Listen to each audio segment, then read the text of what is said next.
اعوذ باللہ من الشیطان الرجیم بسم اللہ الرحمن الرحیم الحمد للہ رب العالمین والصلاة والسلام علی سید الانبیاء والمرسلین وعلی اہل بیتہ الطیبین الطاہرین وصحبہ المنتجبین قال امیر المؤمنین علی علیہ الصلاة والسلام وَأَن يَنْصُرَ اللَّهَ سُبْحَانَهُ بِقَلْبِهِ وَيَدِهِ وَلِسَانِهِ فَإِنَّهُ جَلَّ اسْمُهُ قَدْ تَكَفَّلَ بِنَصْرِ مَنْ نَصَرَهُ وَإِعْزَازِ مَنْ أَعَزَّهُ۔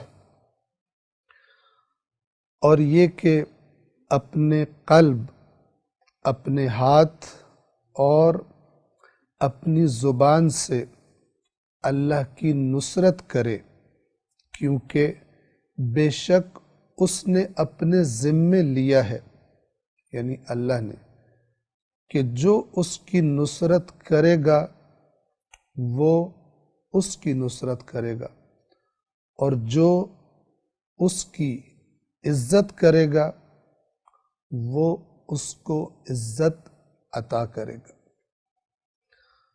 مولا علی علیہ السلام کا مکتوب عہد نامہ مالک اشتر کے نام ہم بیان کر رہے ہیں، مکتوب نمبر 53۔ توجہ فرمائیے، مولا علی علیہ السلام کی یہ ہدایت مالک اشتر کو کہ کیا کرنا ہے، مصر میں اللہ کی نصرت کرنی ہے، وہ اللہ کے جو ہر عیب سے پاک ہے، سبحان، ہر عیب سے پاک ہے۔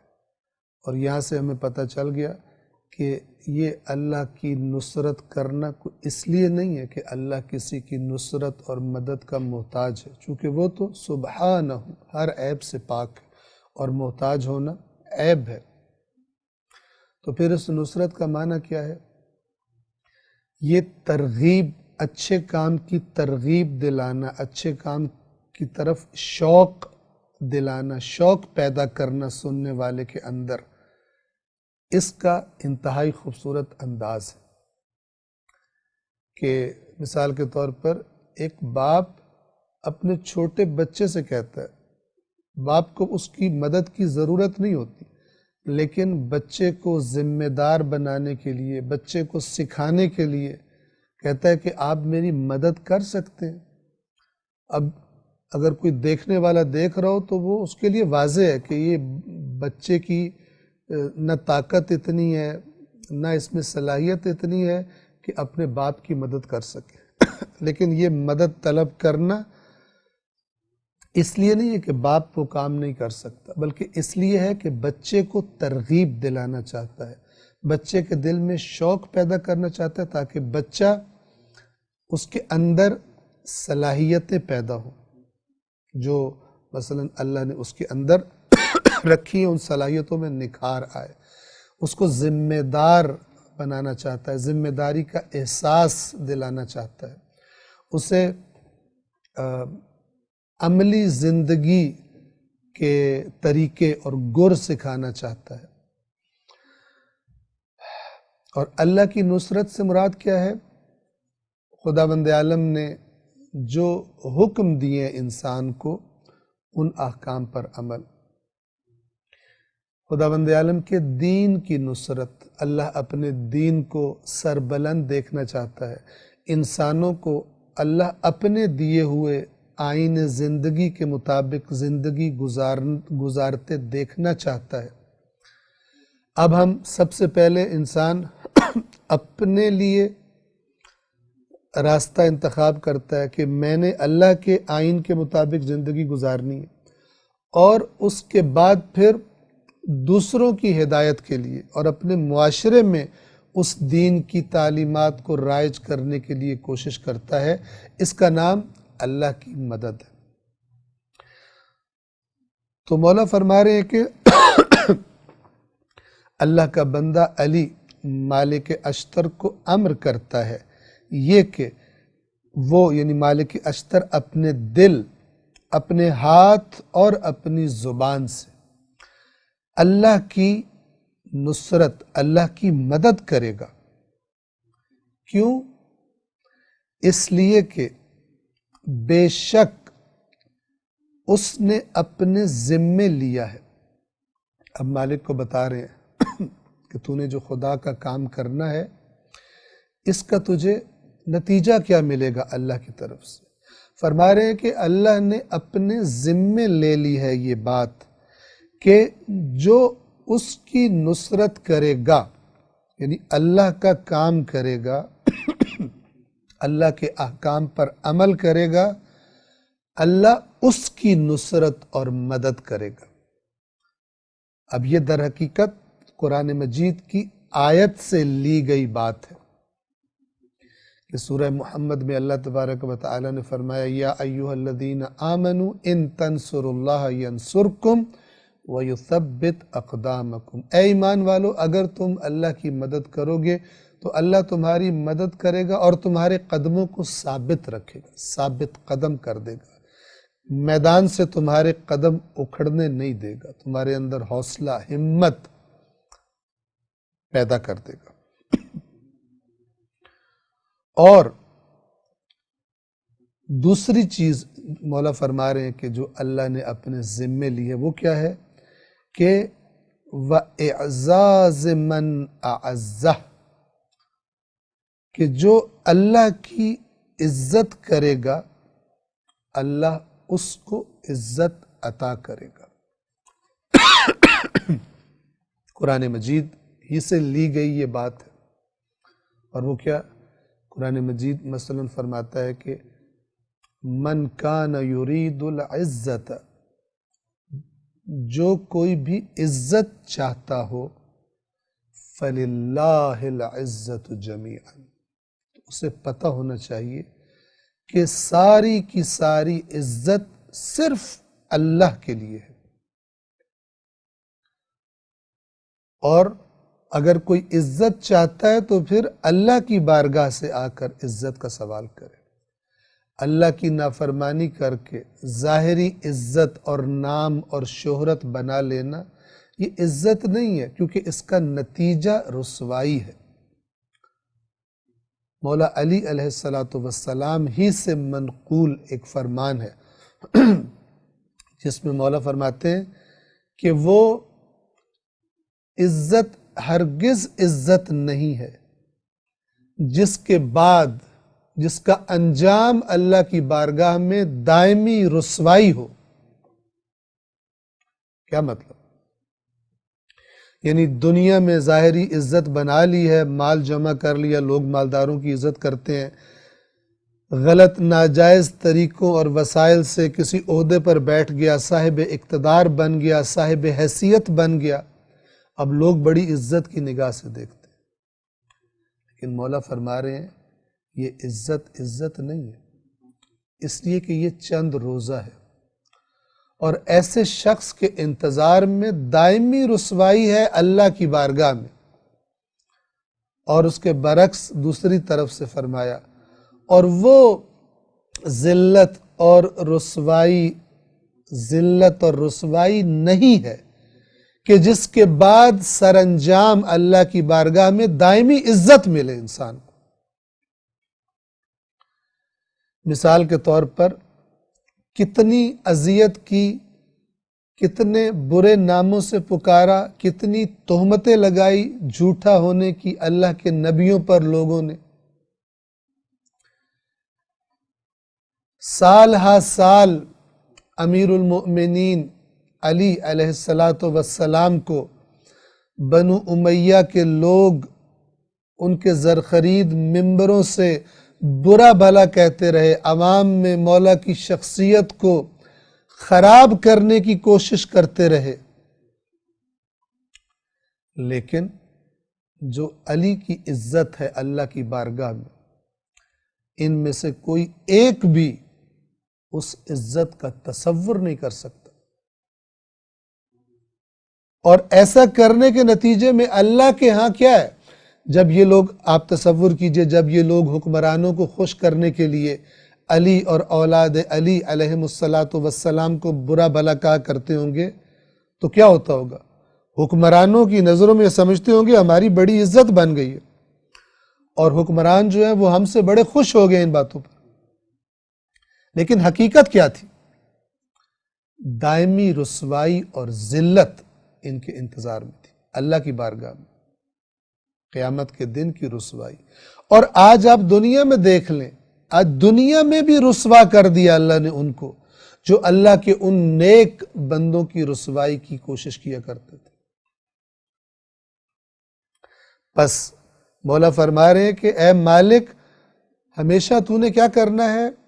اپنے دل سے، اپنے ہاتھ سے، اپنی زبان سے اللہ کے کام کرنے کی کوشش کرے گا. اللہ نے جو احکام دیے ہیں ان پر عمل کرنے کی کوشش کرے گا، اور جان لے کہ اگر تو ایسا کرے گا تو اللہ نے اپنے ذمے لیا کہ جو بھی اللہ تبارک و تعالیٰ کی مدد کرے اللہ اس کی مدد کرے گا، اور جو اللہ کی عزت کرے. کیا مطلب؟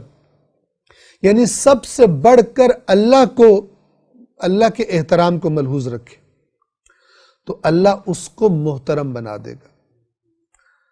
جو اللہ تعالیٰ کو سب سے بڑا غالب آنے والا سمجھے اور اس کے سامنے سرکشی نہ کرے، اللہ تعالیٰ اس کو غالب کر دے گا، اس کو عزت بخش دے گا. تو یہ دو وعدے ہیں. پھر فرماتے ہیں وَأَمَرَهُ، اور اللہ کا بندہ علی امر کرتا ہے اس کو، یعنی مالک اشتر کو، ان یکسر نفسہ من الشہوات، کہ توڑ لے، یعنی الگ کر لے. کسی چیز کو جیسے توڑ کر الگ الگ کر دیا جاتا ہے، یہ لفظ مولا استعمال فرما رہے ہیں کہ علی امر کر رہا ہے مالک کو کہ مالک اپنے نفس کو شہوات سے توڑ کر الگ کر لے. شہوات جمع ہے شہوت کی، اور شہوت کا معنی شدید خواہش جو سرکشی کرتی ہے، کسی چیز کی شدید خواہش. عام طور پر اردو زبان میں یہ لفظ شدید جنسی خواہش کے لیے استعمال ہوتا ہے، لیکن عربی میں اس کا معنی عام ہے.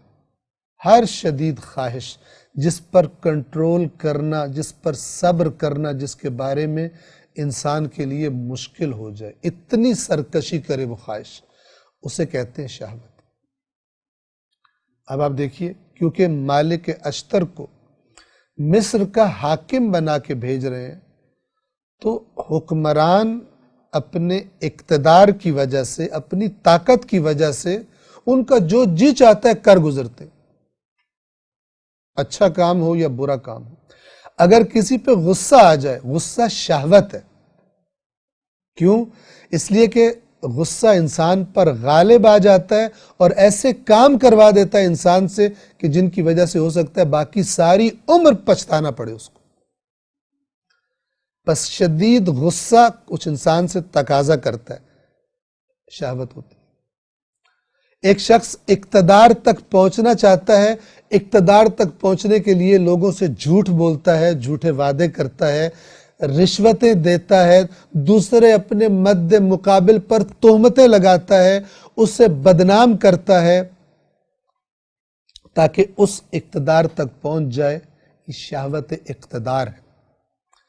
اسی طرح شہوت مال ہے. شہوت مال کے مال جمع کرنے کی شدید خواہش. انسان کیا کرتا ہے؟ انسان حرام کی طرف جن وسائل اور طریقوں سے اللہ نے منع فرمایا ہے اس طرف اس کی رغبت ہو جاتی ہے. شہوت مال. اور ان شہوات میں سے ایک شہوت جنسی شہوت ہے. ایک عورت اور مرد کا حلال تعلق ہے جو اللہ تبارک و تعالی نے جس کا راستہ بتایا ہے، حلال قرار دیا ہے، اور ایسا کرنے والوں کے لیے اجر و ثواب کا وعدہ کیا. لیکن اس حلال طریقے سے ہٹ کر باقی طریقوں کو حرام قرار دیا. حلال طریقے کے علاوہ تعلقات قائم کرنا عورت اور مرد کا، اس پر اللہ نے سزا کی دھمکی دی۔ تو یہ شہوات کی مختلف شکلیں۔ پس شہوت یعنی شدید خواہش۔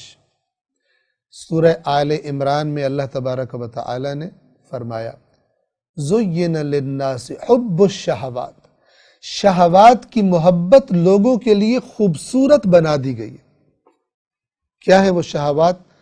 من النساء، عورتیں، والبنین، اور بیٹے۔ دیکھیں بیٹوں کو شہوت کہا جا رہا ہے۔ کیا مطلب؟ عرب اس زمانے میں بیٹوں سے بہت محبت کرتے تھے، بیٹیوں سے نفرت کرتے، بڑی شدید خواہش ہوتی تھی کہ میرے پاس میرے بیٹے ہوں، بیٹی نہ ہو بیٹے ہوں۔ یہ بھی شہوت ہے۔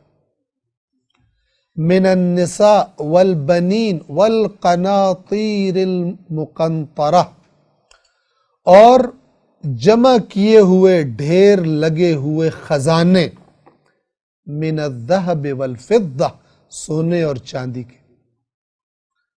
اس زمانے میں سونا اور چاندی تھا، آج بھی سونے کی شہوت ہے لوگوں کو، مثلا خواتین کو بہت زیادہ ہوتی ہے، مردوں کو بھی ہوتی ہے۔ اور اسی طرح اگر آج کے زمانے میں ہم لے لیں تو سونا چاندی نہیں، مثلا کسی کے پاس فورن کرنسی اکاؤنٹ ہے، کسی کے پاس فلان ہے۔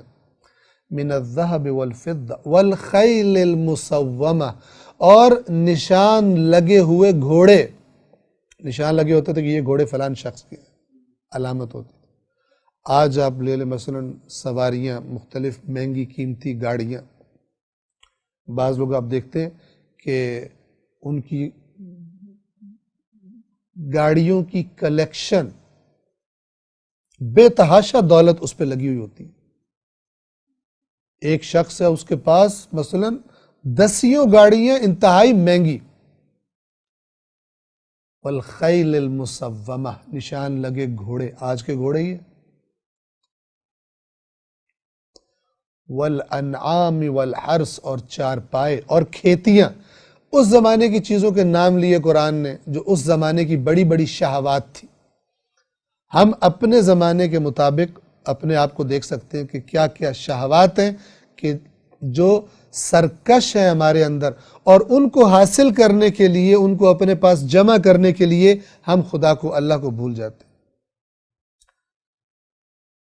تو اب آپ تصور کیجئے کہ مولا مالک اشتر کو چونکہ حکمران بنا کے بھیج رہے ہیں، فرما رہے ہیں کہ مالک کو علی حکم کر رہا ہے کہ مالک اپنے نفس کو توڑ لے گا، شہوات سے الگ کر دے گا۔ وَيَزَعَهَا عِنْدَ الْجَمَحَاتِ، اور ان کی سرکشی کے وقت انہیں روک کر رکھے گا۔ یعنی جب خواہشات سرکشی کریں گی، مثلا کسی رعایا کے انسان کی غلطی پر غصہ آ گیا حکمران کو، اب یہ سرکشی ہے۔ یہ جو لفظ استعمال کیا عند الجمحات، وَيَزَعَهَا عند الجمحات، یہ جمحات کہتے ہیں کہ جب گھوڑا اتنا سرکش ہو جائے کہ اپنے سوار کو گرا کر اوپر غالب آ جائے۔ تو مولا مالک سے کہہ رہے ہیں کہ ایسا نہ ہو کہ یہ شہوات کا سرکش گھوڑا یہ تیرے اوپر چڑھ جائے اور اپنے تقاضے تجھ سے پورے کروا لے۔ لہذا جب بھی یہ نفس کا سرکش گھوڑا تجھ پر غالب آنے لگے، تو نے اس کو کنٹرول میں رکھنا، روک لینا، کہ اپنے نفس کو شہوات سے توڑ کر الگ کر لے اور ان کی سرکشی کے وقت انہیں روکے۔ کیوں؟ فَإِنَّ النَّفْسَ أَمَّارَةٌ بِالسُّوءِ، کیونکہ بے شک نفس بہت زیادہ برائی پر اکساتا ہے۔ یہ جملہ لیا گیا سورہ یوسف کی آیت سے، جہاں پہ حضرت یوسف نے اگرچہ بے گناہ تھے لیکن اس کے باوجود فرمایا کہ نفس کی برائی سے وہی بچ سکتا ہے جس پر اللہ رحم کرے۔ وہاں فرمایا تھا وَمَا أُبَرِّئُ نَفْسِي، میں اپنے نفس کو پاک و پاکیزہ قرار نہیں دیتا، جتنا انسان نیک ہوتا ہے اور اللہ کے قریب ہوتا ہے، توجہ فرمائیے گا، اتنا اس کے اندر عاجزی اور انکساری آ جاتی ہے. وہ کسی کے آگے اپنا دکھاوا نہیں کرتا، میں بڑا نیک ہوں، میں بڑا پاک ہوں. قرآن فرماتا ہے فَلَا تُزَكُّوا أَنفُسَكُمْ، اپنے آپ کی پاکیزگیاں بیان نہ کرو کہ میں تو بڑا نیک ہوں، میں تو بڑا پاک ہوں. فَلَا تُزَكُّوا أَنفُسَكُمْ هُوَ أَعْلَمُ بِمَنِ اتَّقَى، اللہ سب سے بہتر جانتا ہے کون متقی ہے. لہذا اللہ کو، اصل میں تو اللہ نے تمہیں اجر دینا ہے نا، لہذا تم لوگوں کو بتانے کی کوشش نہ کرو، اللہ کو بتاؤ کہ تم نیک ہو، اور اللہ تمہارے دل سے واقف. لوگوں کو اپنی نیکیاں گنوا کر اور بتا کر میں نے یہ بھی کیا، میں نے یہ بھی کیا، میں نے یہ بھی کیا. وہ ایک ہلکا سا جوک آپ کو سنا دوں کہ ایک شخص نماز پڑھ رہا تھا اور اس کے ساتھ اس کا ایک دوست بیٹھا ہوا تھا. تو ایک تیسرا شخص آ کے بیٹھا، تو یہ جو اس نماز پڑھنے والے کا دوست تھا، اس نے اپنے اس نماز پڑھنے والے دوست کی تعریف کرنا شروع کر دی اور آنے والے شخص کے سامنے، اور کہا یہ میرا دوست بڑا نیک ہے، یہ بڑا اللہ کے راستے میں خرچ کرتا ہے، یہ بڑے روزے رکھتا ہے، یہ بڑی نمازیں پڑھتا ہے، اس نے بڑی یتیموں کی ہیلپ کی ہے. اب وہ اس سے برداشت نہیں ہوا اور نماز توڑ کر کہتا ہے اس کو یہ بھی بتاؤ کہ میں نے حج بھی کیا ہوا ہے. بعض لوگوں کا جذبہ جو ہوتا ہے، اپنی اگر چھوٹا سا نیک کام کر لیں، ان کا دل کرتا ہے ساری دنیا کو پتہ لگے، ساری دنیا کو پتہ لگے.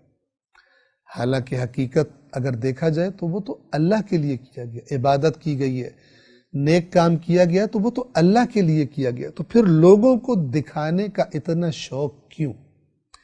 یہ اتنی خطرناک چیز ہے جسے ریاکاری کہتے ہیں. یہ شیطان کی اتنا خطرناک حربہ ہے کہ جس کے ذریعے انسان کا کیا ہوا نیک کام شیطان ضائع کروا دیتا، کیا ہوا نیک کام ضائع کروا دیتا. اور روایات کے مطابق ایسے شخص سے قیامت کے دن کہا جائے گا کہ تم نے جو اجر چاہا تھا وہ لے لیا دنیا سے، جن کے لیے کیا تھا، جن کو دکھانے کے لیے، ان سے اجر مانگو.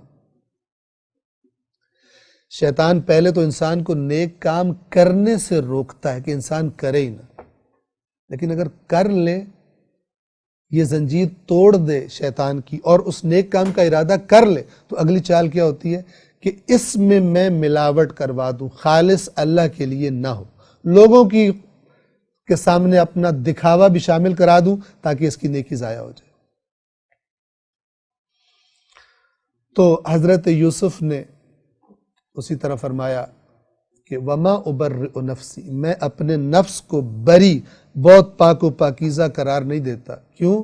فَإِنَّ النَّفْسَ لَأَمَّارَةٌ بِالسُّوءِ إِلَّا مَا رَحِمَ رَبِّي.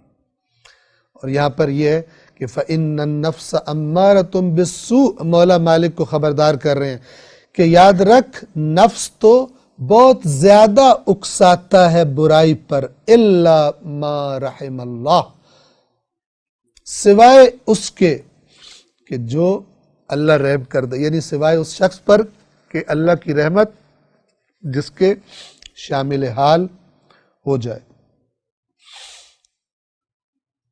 ثم علم، یعنی ثم کا معنی ہوتا ہے پھر، اور یہاں پر معنی یہ کہ جو باتیں میں نے تجھ سے کہہ دی ان کے بعد، اے علم، اے مالک، تو جان لے، یا مالک، اے مالک، انی قد وجہتک الی بلاد قد جرت علیہا دول قبلک من عدل و جور. اے مالک جان لے کہ بے شک میں نے تمہیں ان علاقوں کی طرف بھیجا ہے، یعنی مصر کی طرف مراد ہے. میں نے تمہیں ان علاقوں کی طرف بھیجا ہے جہاں تم سے پہلے کئی عادل اور ظالم حکومتیں گزر چکی. یعنی اے مالک، مولا علی فرما رہے ہیں جہاں تجھے میں نے بھیجا ہے ان سرزمینوں پر تو کوئی پہلا حکمران نہیں ہے، تجھ سے پہلے حکومتیں گزر گئی، عادل بھی تھے اور ظالم بھی تھے. وَأَنَّ النَّاسَ يَنظُرُونَ مِنْ أُمُورِكَ فِي مِثْلِ مَا كُنْتَ تَنظُرُ فِيهِ مِنْ أُمُورِ الْوُلَاةِ قَبْلَكَ۔ مولا فرماتے ہیں مالک اشتر کو، اور یہ کہ لوگ تیرے کاموں کو اسی انداز میں دیکھیں گے جس طرح تم اے مالک اپنے گزشتہ حکمرانوں کو دیکھا کرتے تھے، یعنی جس طرح تم اپنے حکمرانوں کے کاموں کو دیکھتے تھے، تنقید کرتے تھے، اسی طرح بالکل اسی طرح سمجھنا کہ جب تم حکمران کی کرسی پر بیٹھو گے تو تمہاری رعایا بھی تمہیں اسی طرح دیکھیں گے، تمہارے کاموں کو دیکھیں گے، تم کیسے کام کر رہے ہو، عدل کر رہے ہو، ظلم کر رہے ہو، ذمہ داری کا مظاہرہ کرتے ہو یا غیر ذمہ داری کے ساتھ اپنے کام کرتے ہو۔ وَيَقُولُونَ فِيكَ مَا كُنْتَ تَقُولُ فِيهِمْ، اور تمہارے بارے میں تمہارے عوام، وہاں کے لوگ اسی طرح باتیں کریں گے جیسے تم اپنے حکمرانوں کے بارے میں باتیں کیا کرتے تھے، جیسے تم حکمرانوں پہ تنقید کرتے تھے ان کی غلط باتوں پر۔ اگر معاشرے میں غریبوں کا کوئی پرسان حال نہیں ہوتا، مثلا اگر معاشرے میں ایک طبقہ امیر سے امیر تر ہوتا جا رہا ہے تو لوگوں کو ان کی زندگی کی بنیادی ضروریات، ان کے حقوق، عدل و انصاف اگر ان کو میسر نہیں ہوگا تو پھر جیسے تم تنقید کرتے تھے، باتیں کرتے تھے اپنے حکمرانوں کے بارے میں، تمہارے بارے میں بھی لوگ، عوام اسی طرح کی باتیں کریں گے۔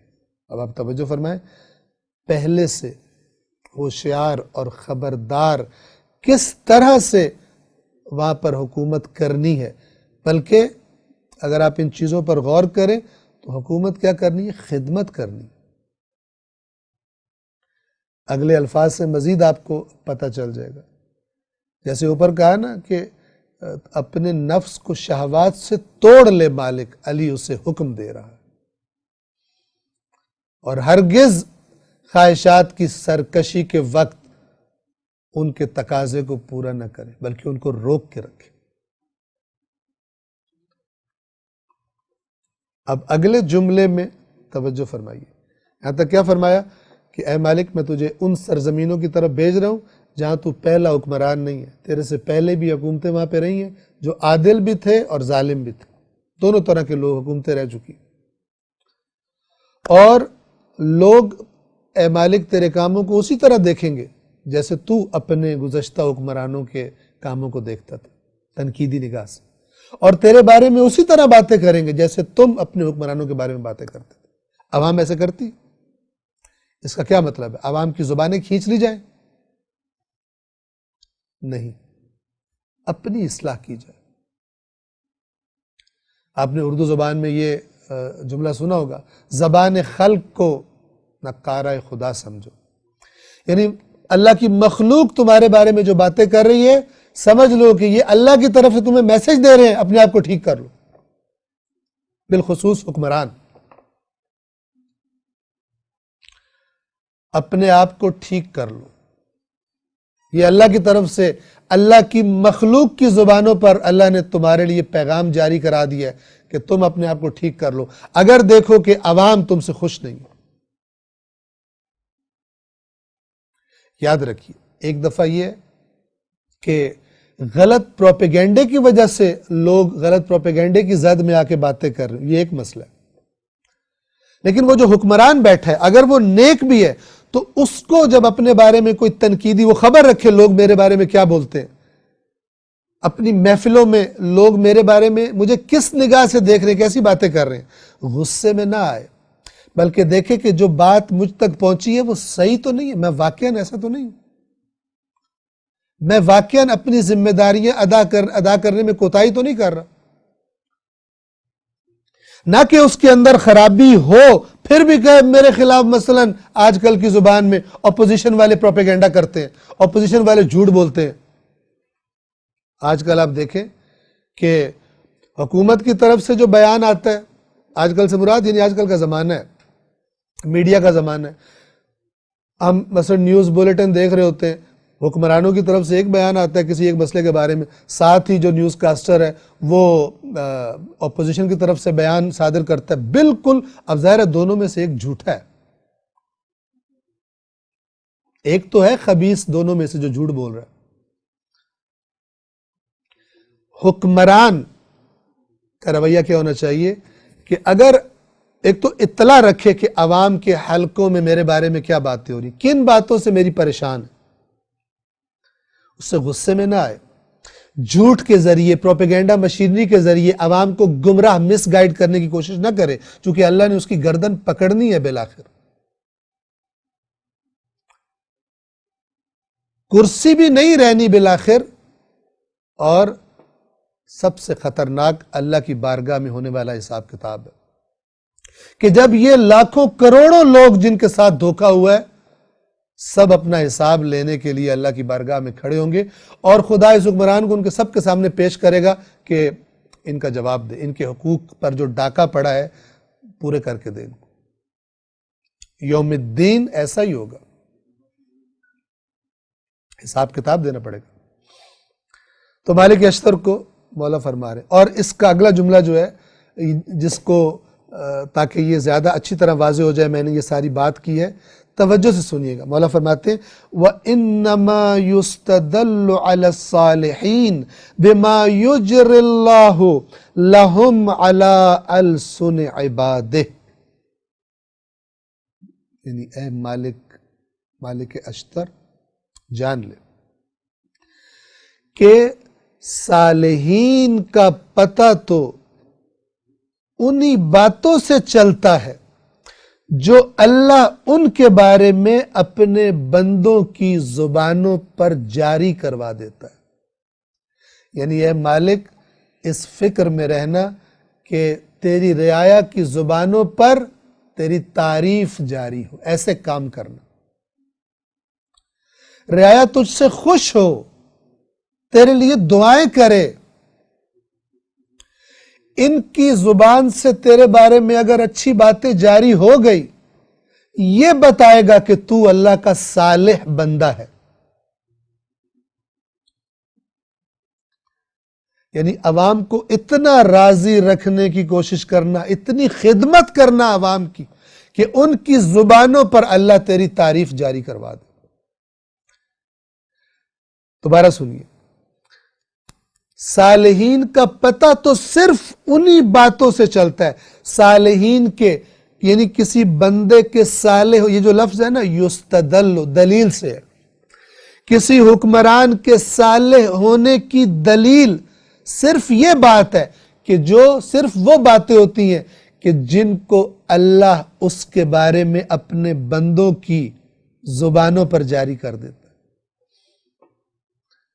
عوام کی باتوں سے پتہ چلتا ہے باہر کے لوگوں کو حکمران کیسا ہے. اگر عوام چیخ رہے ہوں، عوام چیخ و پکار کر رہے ہوں، درد سے بلبلا رہے ہوں، اور حکمران اپنی حکومت کو باقی رکھنے کے لیے جھوٹ اور مکاری کا سہارا لے کر اپنی نااہلیوں کو دوسروں کے کھاتوں میں ڈال کر اپنی کرسی سے چپکا رہے، اپنی کرسی بچانے کے لیے اللہ کی بارگاہ میں حاضر ہونے کے لیے تیار ہو جائے. اور صالحین کا پتہ تو انہی باتوں سے چلتا ہے جو اللہ ان کے بارے میں اپنے بندوں کی زبانوں پر جاری کروا دیتا ہے. پس اے مالک،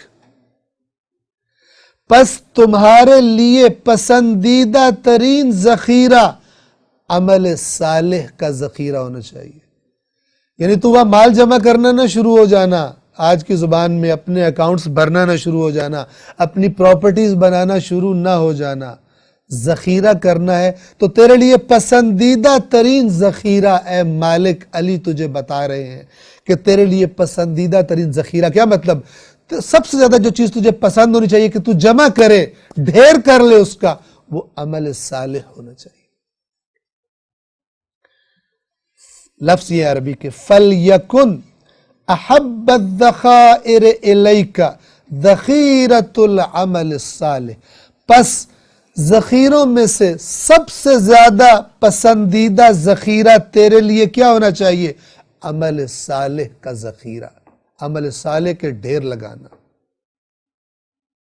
ان کے مال پر لوٹ مارنا شروع کر دینا، ان کے مال سے عیاشیاں، جیسے آج کل کے حکمرانوں کے چال چلن ہوتے ہیں کہ عوام سے ٹیکس لے لے کر،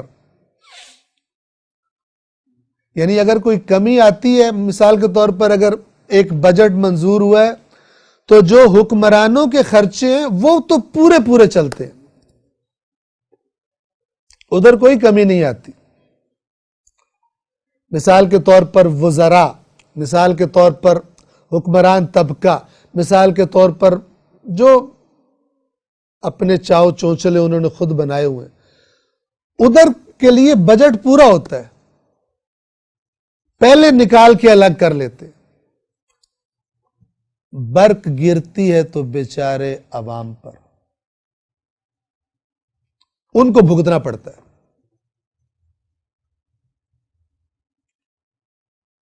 جتنا کچھ ملک کے وسائل میں سے یہ چور چوری کر لیتے ہیں، بالکل ایسے ہی جیسے وہ لوگ کہ جو بجلی کے چور ہیں، مثال دے رہا ہوں میں آپ کو، شیطان کا وسوسہ بڑا خبیثانہ ہوتا ہے۔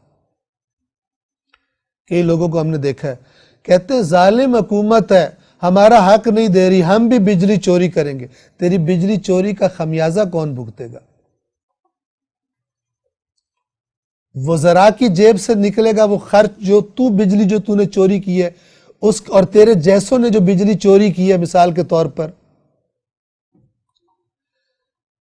اس کا بوجھ کس پر پڑے گا؟ اس غریب پر جس کے گھر میں بجلی کا میٹر چلتا ہے۔